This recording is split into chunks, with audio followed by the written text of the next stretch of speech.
मैं सबसे पहले आप सभी को आज राज्य स्थापना दिवस की बहुत बहुत बधाई देता हूं, शुभकामनाएं देता हूं।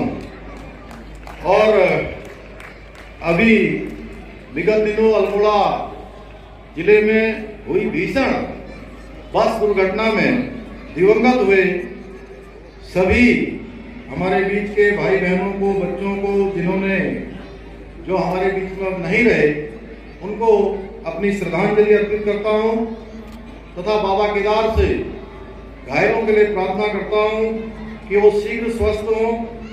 भाइयों बहनों, आज हमारा राज्य अपनी स्थापना के रजत जयंती वर्ष में प्रवेश करने जा रहा है।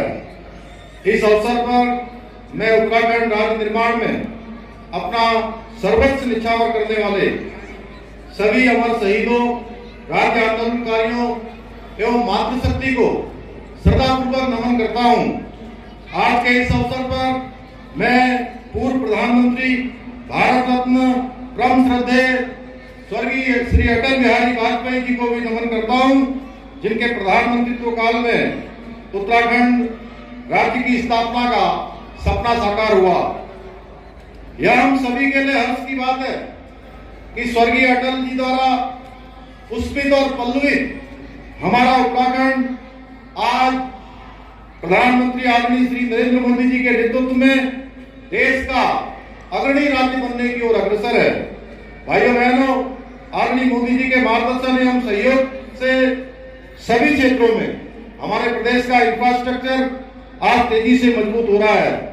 आज शहर से लेकर सुदूर पर्वतीय क्षेत्रों तक सड़कों का निर्माण किया जा रहा है। विभिन्न जनपदों के लिए हेली सेवाएं प्रारंभ करने के साथ ही विभिन्न एयरपोर्ट्स और हेलीपोर्ट्स को विकसित किया जा रहा है। ऋषिकेश कर्णप्रयाग रेल लाइन के जरिए शीघ्र ही पहाड़ में रेल पहुंचने का सपना साकार हो रहा है। राज्य के विभिन्न जिलों में मेडिकल कॉलेजों की स्थापना करने के साथ ही एम्स ऋषिकेश के सैटेलाइट सेंटर का निर्माण कार्य भी किया जा रहा है। आज उत्तराखंड पर्यटन, कृषि, बागवानी और उद्योग सहित विभिन्न क्षेत्रों में तेजी से आगे बढ़ रहा है, जिसकी वजह से राज्य में बृहद स्तर पर व्यवसाय, रोजगार और नौकरियों के अवसर सृजित हो रहे हैं। हमारी सरकार ने औद्योगिक नीति, लॉजिस्टिक नीति, स्टार्टअप नीति सहित अनेक नई नीतियां बनाकर राज्य में पूंजी निवेश के अवसरों को बढ़ाने का कार्य किया है। इसके साथ ही उधम सिंह नगर के खुर्किया में शीघ्र ही एक इंडस्ट्रियल स्मार्ट सिटी स्थापित होने जा रही है। वो दिन दूर नहीं जब हम प्रदेश में रोजगार के अवसरों को बढ़ाकर राज्य से पलायन की समस्या को जड़ से खत्म कर सकेंगे। भाइयों बहनों, हमने उत्तराखंड का विकास सुनिश्चित करने के साथ ही प्रदेश के हित में कई कठोर ऐतिहासिक निर्णय लिए हैं।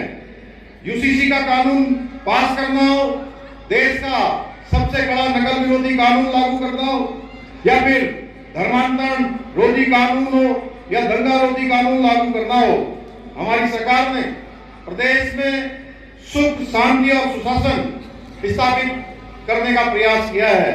इसके साथ ही हमारी सरकार ने जहां एक और लैंड जिहाद के खिलाफ अभियान चलाकर प्रदेश में 5000 एकड़ से भी अधिक सरकारी जमीन को अवैध कब्जे से मुक्त कराने का कार्य किया है।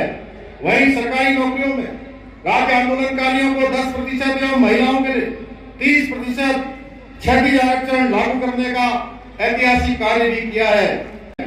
दंगारोधी कानून बनाकर और धूम जिहाद के खिलाफ कड़ी कार्रवाई करके ये बता दिया है कि हम देवभूमि की महान संस्कृति से खिलवाड़ करने वालों के खिलाफ कड़ी कार्रवाई करेंगे।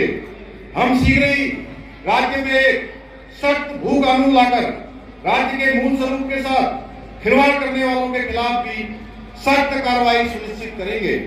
हमारी सरकार द्वारा किए जा रहे इन अभूतपूर्व कार्यों और निर्णयों के प्रयासों के सकारात्मक परिणाम देखने को भी मिल रहे हैं। नीति आयोग द्वारा सतत विकास के लक्ष्यों को प्राप्त करने के इंडेक्स में उत्तराखंड को देश में पहला स्थान प्राप्त हुआ है। हमारे प्रदेश को ईज ऑफ डूइंग बिजनेस में अचीवर्स तथा स्टार्टअप रैंकिंग में लीडर्स की श्रेणी प्राप्त हुई है। हमने 1 वर्ष के भीतर बेरोजगारी दर में रिकॉर्ड 4.4% की कमी लाकर राष्ट्रीय औसत को भी पीछे छोड़ने का काम किया है।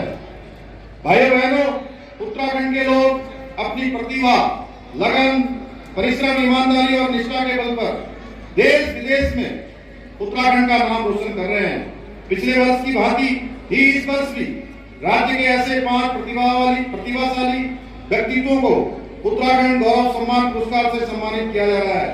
इस वर्ष उत्तराखंड गौरव पुरस्कार से सम्मानित होने वाले भारत के chief of defence staff general Shri Anil Chauhan ji, Uttarakhand के जाने माने लोक गायक श्री प्रीतम भटवाण जी, समाज सुधारक एवं आध्यात्मिक गुरु माता श्री मंगला माता जी, अभिनेता श्री हेमंत पांडे जी और बीते 3 दशकों से चिकित्सा क्षेत्र में अपना योगदान देने वाले चिकित्सक डॉक्टर महेश उड़ियाल जी को मैं हार्दिक बधाई एवं शुभकामनाएं देता हूं।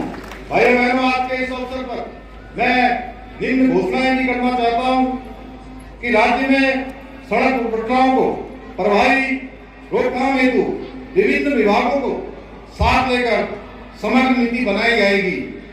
राज्य में आपदा के कारण मार्ग एवं पुलों के बह जाने की दशा में यातायात को तुरंत सुचारू रूप से संचालित करने के उद्देश्य हेतु बैली ब्रिज स्थापित किए जाएंगे। उत्तराखंड राज्य में महिलाओं का समग्र विकास सुनिश्चित करने हेतु महिला नीति यथाशीघ्र अधिसूचित की जाएगी। आगामी राष्ट्रीय खेलों में उत्तराखंड के जो खिलाड़ी मेडल जीतेंगे उनको पुरस्कारों हेतु नियत धनराशि के बराबर उतनी ही धनराशि राज्य सरकार द्वारा अतिरिक्त रूप से दी जाएगी। उत्तराखंड से बाहर देश के दूसरे राज्यों में रहने वाले प्रवासियों हेतु राष्ट्रीय उत्तराखंडी प्रवासी दिवस यानी कि प्रतिवर्ष नवंबर माह में आयोजित किया जाएगा, जिसकी हमने इस वर्ष शुरुआत की है, तथा विदेशों में रहने वाले प्रवासी उत्तराखंडियों के लिए अंतर्राष्ट्रीय उत्तराखंडी प्रवासी दिवस प्रतिवर्ष जनवरी माह में आयोजित किया जाएगा। 50 एवं उससे अधिक जनसंख्या वाले सभी गांवों को एक नियोजन के तहत 2030 तक सड़क मार्ग से जोड़ा जाएगा। राज्य में युवाओं के सर्वांगीण विकास के लिए एक विशिष्ट युवा नीति बनाई जाएगी।